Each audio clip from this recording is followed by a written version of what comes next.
Ils auraient mutilé près de 400 patients. À Marseille, le procès en appel des dentistes Gage s'est ouvert hier. Un père et son fils, médecins radiés et condamnés déjà en première instance pour violence volontaire. 8 ans de prison pour l'un, 5 ans pour l'autre. Les deux dentistes ont pratiqué des dizaines d'actes chirurgicaux inutiles pour un pactole estimé à plusieurs millions d'euros. Leurs victimes témoignent au micro européen de Stéphane Burgat.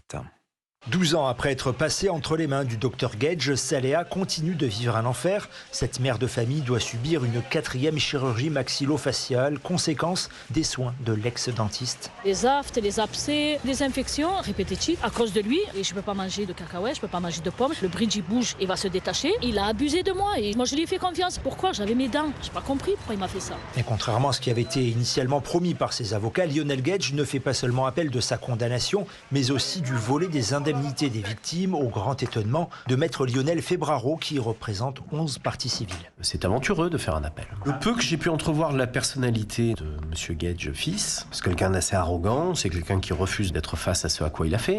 Après, il n'est pas obligé de perdurer dans cette défense qui me paraît une voie sans issue. Pour les victimes, c'est compliqué de devoir à nouveau refaire la même chose, répéter, c'est douloureux et puis c'est lourd. Ce procès se tiendra jusqu'au 30 juin dans une ambiance qui promet d'être encore une fois électrique. Marseille, Stéphane Burgat, Europe 1. Et à noter que l'audience ne reprendra pas ce matin, mais mardi, un expert doit évaluer si l'état de santé de Lionel Gage est compatible avec un procès de 5 semaines.